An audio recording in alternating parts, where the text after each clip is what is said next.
Hey, what's going on, everybody? Welcome. Today is Friday. It is September 29th, 2023. My name's Jeremy. That's my first cup.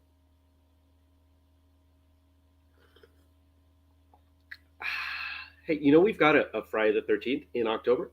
Did you know that?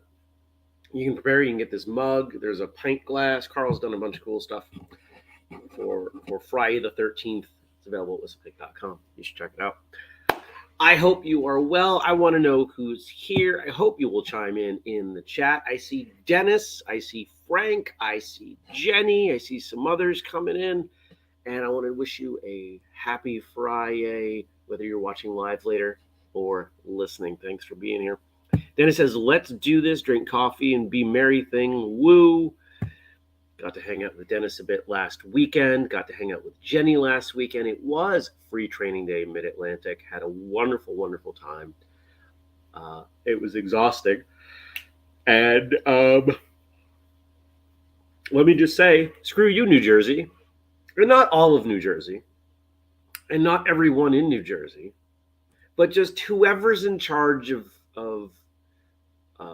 determining how road construction is going to happen on the highway. Driving along, got Craig half asleep on my right, got Mark behind me, and because they came down, they presented, had a great time. We got some work done in the car. It was awesome. It was a good time. We're driving along. We're just outside New York City, and it suddenly goes from an average run-of-the-mill lane to some construction. That's fine. I live in Vermont. We have constant road construction. Except that somebody in New Jersey decided, no, we're going to try to make these lanes really narrow. So it went from la-di-da-di-da to I had no more than 6 inches on either side of the car. And one side was Jersey barriers and it was pouring rain. It was miserable. Some of the most stressful driving of my life. But we survived. And we made it home, and it was late, and still kind of recovering from that late night sleep to start off the week. But I hope you had a good week. I saw a number of you last weekend. It was our best ever first-year event, so shout out and congratulations to Jenny for pulling that off. Don't forget, Free Training Day Pacific Northwest, October 21st, just outside Tacoma in... How do you say it? Puyallup, Washington? Something like that. It's outside Tacoma. And don't forget Marshall Summit / Free Training Day Northeast, October 9th through 12th. And Free Training Day, we released the draft schedule last night, November 11th.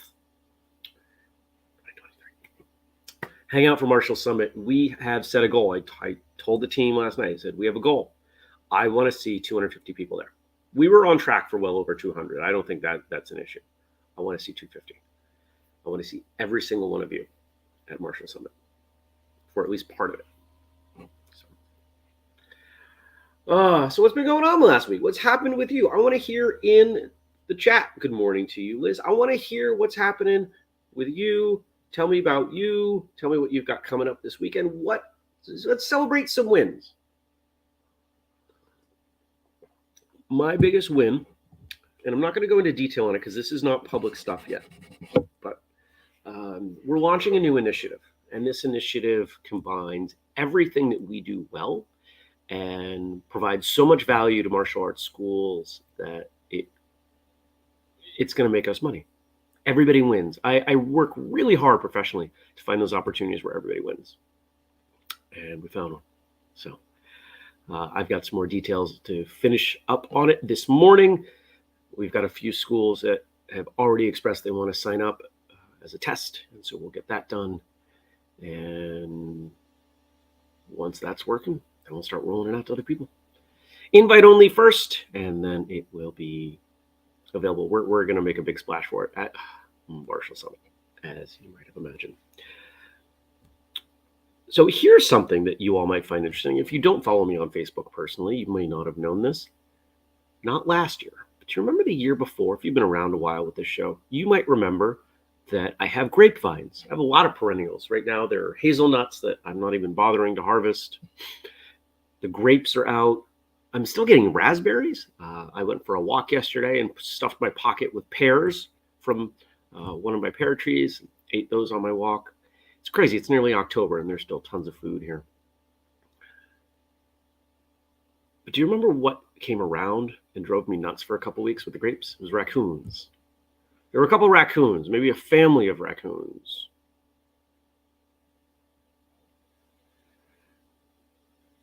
Well, they didn't show up last year, but the year before, I had about 2 weeks of just terrible sleep because they would come in the middle of the night and they'd climb up the grapevines, which are near the windows, and they moved enough that they would kind of scrape against the windows and wake me up, and there was nothing I could do. Well, 2 nights ago, I woke up to that sound and went, son of a gun, pull back the curtain. It's a raccoon. Well, I wasn't about to let that happen again. So I did a couple things. I left the outside light on and my new secret weapon, mothballs. I put a pack of mothballs on the ground near the grapevines. No raccoon last night. So fingers crossed. Dennis says it's a sad week for him. Mirror, the workout company, you may have seen these, where he's logged over 7,150 workouts, is going out of business. And his son works there, and his last day of work with them is January 24th. I'm sorry to hear that. It was a great idea, but I think there are a lot of companies that got really big through the pandemic, and their eyes got bigger than their mouth. I think that's the issue with Peloton. And this is one of the challenges as a publicly traded company. You are never allowed to have a contraction as a publicly traded company. People get really bent out of shape when the stock they own in your company goes down. So it going up because of the pandemic, people were not going to be super tolerant of that. And I suspect that had something to do with it. And I'm really sorry. I know you enjoy those workouts, and extra sorry for your son and his job. But he's got some time, and I've got a feeling he'll land on his feet.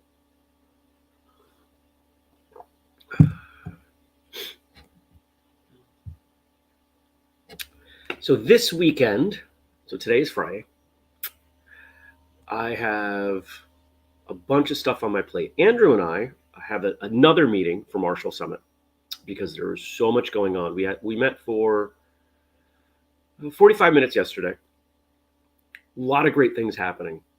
Things I can hit you with a couple things already. We've already gone from 1 food truck to 2. We should be getting 3. That is the plan.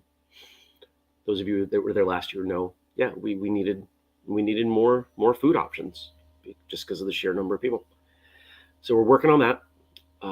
We just got the initial pricing back for the food for the banquet for Saturday night as part of the Never Settle Awards. We're stoked on that. And so we're going to finalize some details on that today so we can get registrations open for the banquet. We've got some exclusive apparel happening, stuff that you will not be able to get anywhere else. And there's a draft of the schedule up, and it's awesome. 42 classes on Saturday alone. If you are not there, you are missing out. 42 classes. Now, I know inevitably people are going to come to me and they're going to say, hey, Jeremy, I have I've got a something that weekend. Well, then that something is more important to you than martial arts. That's fine. But we've worked hard to put together an event that blows anything else out of the water, and I think we've done that. I've never been part of a martial arts event that has more opportunity than Free Training Day, and Free Training Day Northeast specifically because of the scope, and then the fact that it's free. Kind of ridiculous. But maybe you'll buy a shirt. Shirts are going to be printed the day of the event. you get to pick your color and your size, and do you want a sweatshirt or a t-shirt, and they'll make it for you right there. Kind of cool. And then it says he'll be fine. He's already being recruited, being recruited by Peloton. Great. So that's today. A lot of work stuff going on today. Tomorrow I'll be traveling back to Maine. A childhood friend's mother passed away, and tomorrow's the memorial service. So I'll be headed back there to celebrate her life with a whole bunch of people. It's actually big enough that it's, being held at the high school that I attended. This was someone who was beloved and made a lot of impact on the community. And then Sunday, we're doing the test run for Matic Level 2. So that I did some work on that yesterday, and I'm excited for that. It's going to be great. Shout out and thank you to Craig for doing all that work with me. And I'll see some of you on Sunday. And those of you who I am not seeing on Sunday, if you have not been through the Matic Level 1, the Martial Arts Teacher Training and Certification Level 1 course, it is a full day. And we continue to get incredible feedback. I have not heard anything negative from anyone about this course. And I understand maybe they wouldn't bring negative stuff to me, but I have heard from so many people that said so many overwhelmingly complimentary things about this course that it doesn't leave very many people who could have thought negatively of it. Level 1, we lay out the foundation. Level 2, we take it even further, and there's a test.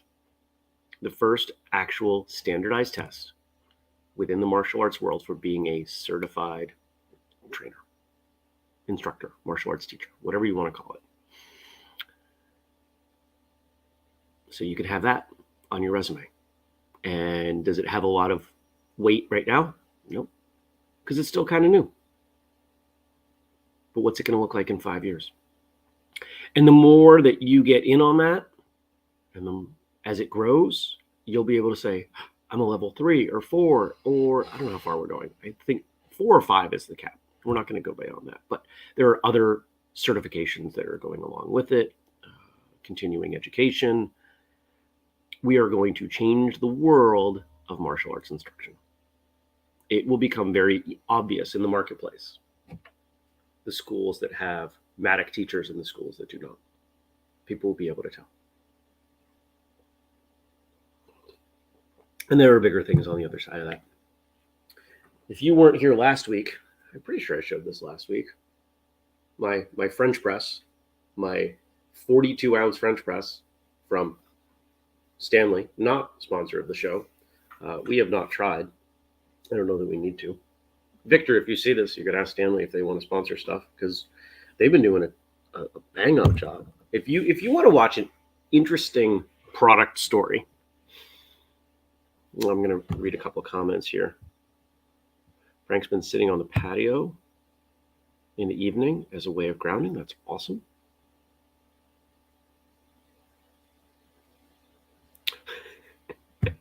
Regarding Free Training Day Northeast, Dennis says, not only will I be there, I'm going to all 42 classes. I have finally perfected the art of cloning. That's wonderful.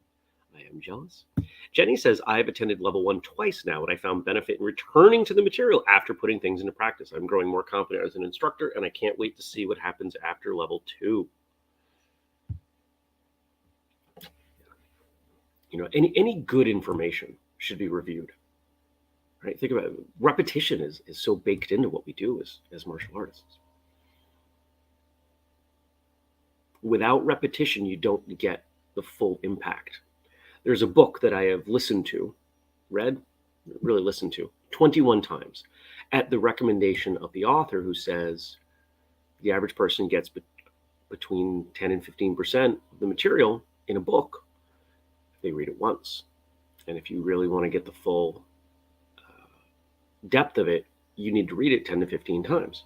Well, after through my 21st time, I continued to get material out of it. I continued to learn it and understand it better. And whether we're talking about Matic, which there is an online version coming this winter. We did a bunch of filming last week when we ran the L1 in Philadelphia. And we're going to film the L1 as part of Martial Summit, which is happening on Sunday, the 12th. We will take that footage, we will combine it together, and Craig and I will develop the online L1 over the winter. So people all over the world can get benefit from this.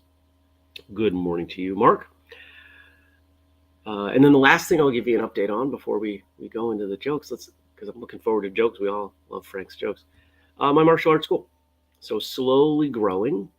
The adult class is up to 13 people. We've had a couple more try out. Last class we had 4 people down, 3 for illness, and 1 for work. And then the kids class, we had another kid try. I think he's going to be a little too young, but we'll see. People are trying. What I was hoping would happen was as September wrapped up, that we would see more people willing to see how these things fit into their lives. September around here is a time of year where people are subjected to chaos from back to school. But I'm still loving teaching, having a lot of fun, and continuing to adjust my thoughts on learning and martial arts and how they are implemented into my school. And I've got a feeling we'll see at least a few of my students at Free Training Day, which is really exciting to me.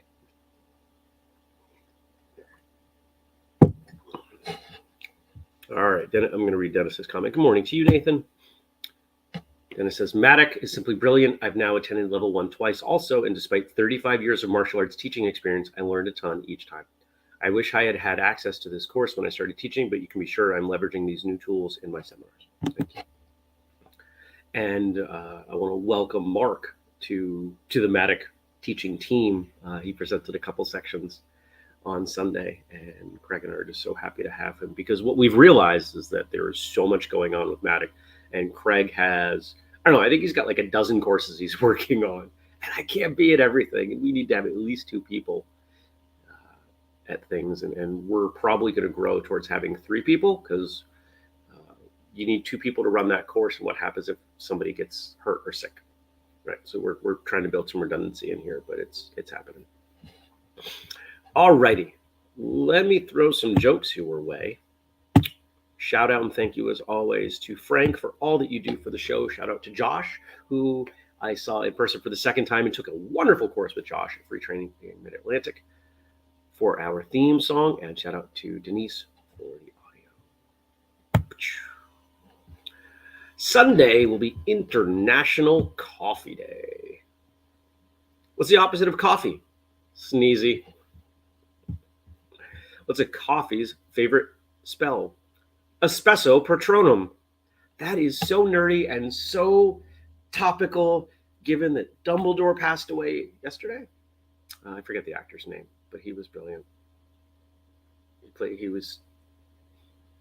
I would go so far as to say that man, as Dumbledore, was this time's Miyagi. What's a barista's favorite exercise at the gym? The French press. What's it called when you steal someone's coffee? A mugging. So we got this on this side, and then it says Friday.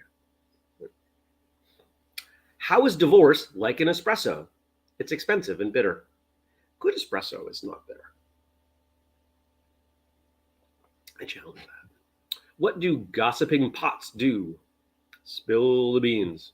How did the hipster burn their tongue? They drank their coffee before it was cool. What do you call a cow who's just given birth? Decaffeinated. What's a bean's favorite thing to eat on Thanksgiving?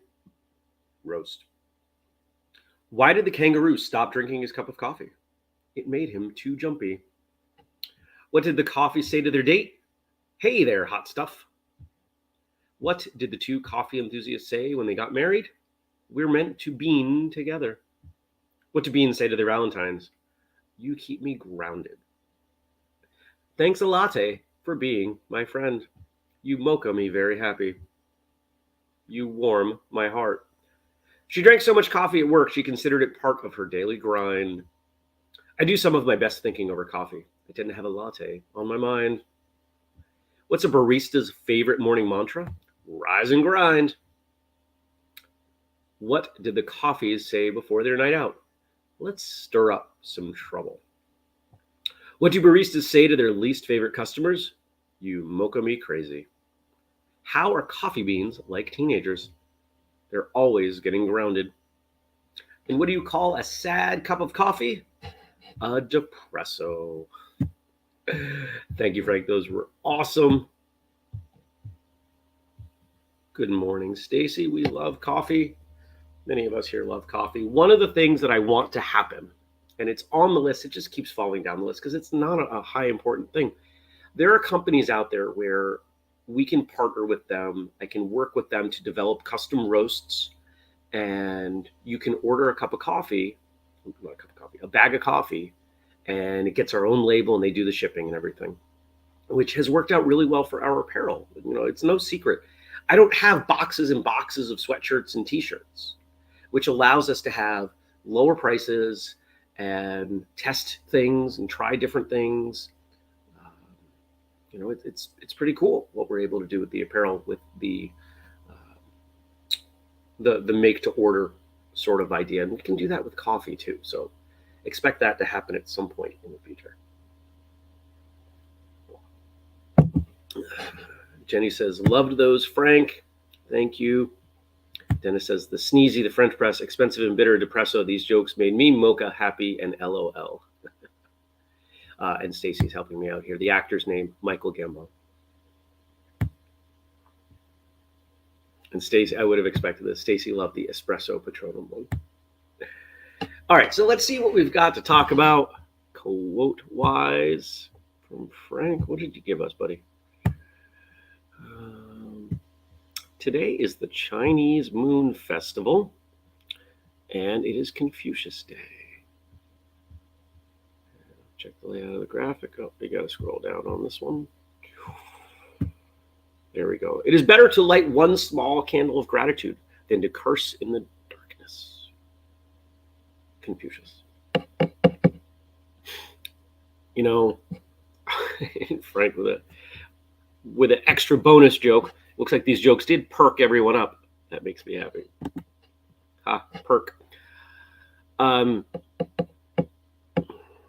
I continue to work on feeling grateful, which sometimes is really easy, but sometimes it's not.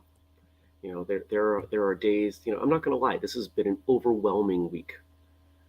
And I'm looking at the next month. Life is busy the next 4 weekends. It's tough. And trying to maintain the things I have around here, keep the house up, because I am trying to sell my house, maintain my social life, get to the gym, all the things that I want to do and have to do. Sometimes it can feel overwhelming. But one of the tools in my toolbox to keep smiling is to remember how wonderful most of these things are. Most of these are opportunities, or they are blessings. And I've got a lot of others in my life, and a lot of those blessings are people. And many of you are on that list. So instead of being upset about what I don't have, instead of cursing the darkness, as it's written here, let's focus on gratitude, and even if it's a small amount. Next. Knowledge without practice is useless. Practice without knowledge is dangerous. We could certainly apply that to martial arts, can't we? The internet is full of people who have knowledge, supposedly, without practice. And they're telling everyone how to do things, and what they should be doing, and why what they do is wrong. And then you've got plenty of other people who they have practice, but they don't have knowledge. They do what they do simply because they're told to do it. Now, I won't go so far as to say that it's dangerous. There are plenty of people out there who make these claims that learning what they term as bad self-defense is dangerous. And Andrew and I did an episode on this, and I think we did a pretty good job of unpacking why I disagree with that. You can always go find that episode. We titled it something like The Myth of Bad Self-Defense. But it's incomplete. Knowing what you do and why you do it, I think, is really important. And this has been something that I'm I don't want to say struggling, but working really hard to stuff into my adult classes, the kids' classes. My job is to keep them there and keep them having fun and moving around and get something into their brain. I don't expect them to understand why we're doing what we're doing. But the adults, I want them to understand. I want them to have some understanding. So, here's a great example. I taught uppercuts the other day, and we talked about uppercuts as, kind of the way it's done kind of traditionally in karate, which involves underhand, a bit of extension. We talked about it from the boxing perspective, where you're in close. We talked about that it, generally going to come under the chin, but that, if you're really close, there is some value here in coming low. And I showed them why. And just as an aside, for those of you who don't know, if you retract that hand and you try to push out from here, right, with your knuckles down, you're not going to be able to push out with much force. That's a really weak position. But when you turn a hand under, you've got a lot of strength there. You can recruit a lot. With your knuckles turned up, your lats are engaged. With your knuckles turned down, they're not. Right. And this is in my mind, this is why vertical punches have some value, because you can maintain some latissimus dorsi engagement as you punch. But I say all that to say that I'm not just telling my students, you can do an uppercut here or here. I want them to understand under what scenarios you might do it at this distance, And the reason we talked about this retraction here is, if you're really close to somebody and maybe you can't move much, you can actually get some power here. You're not going to get power here with the knuckles down. So it's challenging. It's challenging to make sure that people have both the knowledge and the practice and balancing the two with anything. It's not just martial arts. It's a martial arts show. So we talk about it anyway. And what's our next one? Attack the evil that is within yourself rather than attacking the evil that is in others. Because after all, can you change what other people do? No. Somebody a few weeks ago, and I hope this doesn't come across as egotistical, because I don't mean it, because I certainly don't agree with it. But this person referred to me as a superhero because of the amount of work that I get done, the amount of things I've been able to accomplish.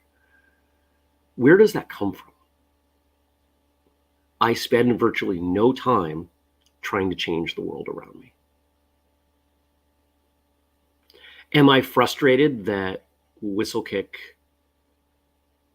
wasn't an overnight success, that the genuinely better than anybody else's foam sparring gear that we launched with a decade ago did not catapult us to profitability and fame? Yes. Am I frustrated that 850 something episodes of our podcast and there are still plenty of people in the martial arts world who listen to podcasts and don't listen to ours and have never even given it a shot? Yes. Can I change either of those things? Not really. We continue to do the best thing that we can. I don't complain. I don't argue with the way the world is. We move on to other things, like this endeavor that we are soft launching internally today, that will be public in a couple of weeks. You do what you can with what you have where you are, right? So the evil that is in ourselves is however you want to interpret it. Things that you want to get better at. What are the qualities in yourself that you would benefit from improving? We've all got stuff. Doesn't make us it doesn't make us worthless. Doesn't make us bad. It makes us human. You ever heard the saying that we are having a human experience, souls having a human experience? However you see the world and soul, afterlife, whatever. I think it's an interesting concept. Our body is our body. If you chop off my arm, I'm still Jeremy, right? There's something more to me than my physical body. And when I recognize that, and I recognize that I can improve, the world opens up. It's really easy to see your life within the context of all the things other people have not done or have done to you. But that also suggests that all of these other people have power over your life. They don't. They may have some influence. But there is not one thing that someone has over you that you cannot change. Oh, Jeremy, my boss is a jerk. Get a new job. Oh, Jeremy, my family. You don't have to talk to your family. I've cut out a number of unhealthy family members. Oh, but I don't have any money. Okay. What is that stopping you from doing? So you may not want the consequences, but there's always choice. You may be making the choice that you feel is best and still not like the choices, but that's not the same thing. So something to consider. Good morning, Andy. I hope all of you have a great day, a great weekend. I hope until I see you next, you have pleasant, happy, productive, healthy things in your life. I hope that you have already blocked off at least one of the events that we've got coming up, whether it's Free Training Day Pacific Northwest or some aspect of Marshall Summit. I really hope every single one of you will make it for Free Training Day on November 11th. You just have to get there. It's free. You know, we're going into a time where I think for a lot of us, finances are going to get tighter. And that's part of why Free Training Day, I think, is so important. You can show up. You can bring a bag lunch. There's nothing in particular you have to wear. You simply have to show up. And there are so many people coming that you can probably even bum a ride. So be part of what we do. We would love to have you.